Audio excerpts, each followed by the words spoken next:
He ran on the promise of change, but 5 years and a massive security leak later, even left-leaning media outlets are comparing President Obama to his predecessor when it comes to data mining. Check out this recent mashup photo from Huffington Post. George W. Obama.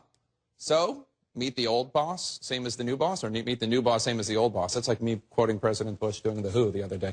Let's bring in our political panel. CNN political contributor and former press secretary to the Bush administration, Ari Fleischer, staff writer for The Atlantic, Molly Ball, and former deputy press secretary to the Obama administration, Bill Burton. Bill, Ari has already dubbed this Bush's fourth term because of all the surveillance going on. Does President, and he means it as a compliment, does President Obama's stance really vary that much from the programs he criticized? Yes, a lot.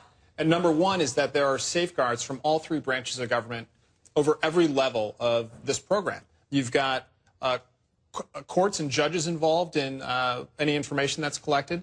You've got, obviously, throughout the administration, folks involved in making sure that privacy is protected while we're protecting the security of Americans.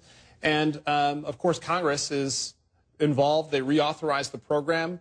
Members of the Intelligence Committee are briefed regularly. All members of Congress have access to this information. So, yes, it's much different from warrantless wiretapping in programs like that. Mr. Fleischer. Yeah, you know, President Bush has been so gracious to President Obama. The president really ought to act the same way toward President Bush. The fact of the matter is President Obama is keeping us safe and doing it the right way. And he's doing it in large part because the house that he inherited from George Bush, the foundation upon which our national security and our homeland security has been built, with the changes of a couple curtains that he did change, put in a few more audits, is the Bush infrastructure.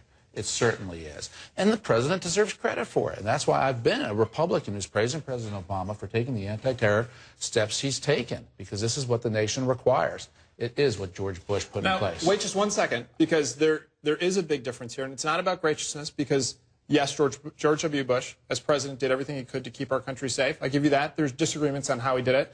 But the biggest difference here is that there are judges involved in what happens. There is not warrantless wiretapping. Wiretapping was always a misnomer. The Bush administration did not defend it properly. That was an issue where you still had to go to a FISA court to get the warrants to listen to one party being outside the country. The FISA court had to go first. There was never warrantless. I want to bring in Molly to Truth Squad this a little bit. Do they both have a point to make? What do you think of what's going on? Yeah, I think they do both have a point to make. And so what you see with this issue is that it scrambles that partisan equation. You have, I think, a lot of Republicans reflexively reacting with anger because it's something that Obama has done, and then a lot of Democrats rushing to defend him.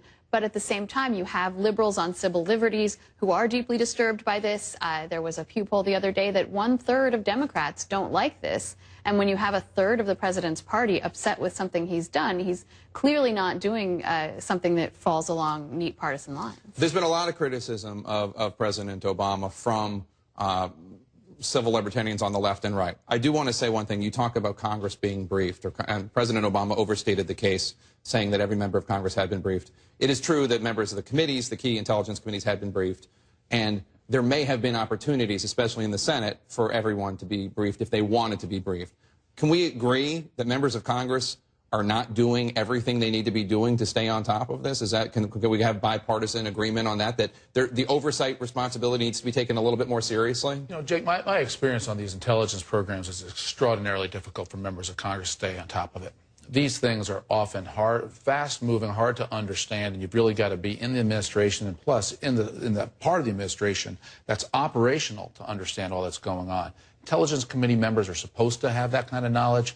They're too deep, and that's the problem. They're inch deep and too wide is really the way I look at it. Well, I'm sympathetic in the sense that not a lot of members of a congressional staff have the kind of clearance that you need in order to get this sort of information. And so if you're flying without any staff at all and there's all the other things that you're doing, yes, it can be hard to get a hold of all the information that you can get a hold of. But at the same time, for some of the folks who have come out and criticized these programs, who do indeed have access to the information that they say that they didn't have access to, I think, you know, then you sort of run into problems because you are ultimately responsible for programs that you as a Congress have reauthorized and you have access to information. Molly, we only have a minute left. I want to get your take on Michael Bloomberg telling big donors in New York who have given to Democrats in the past, don't give to these 4 Senate Democrats because they helped block the gun control bill I wanted. Is this smart politics, or do you think this could backfire?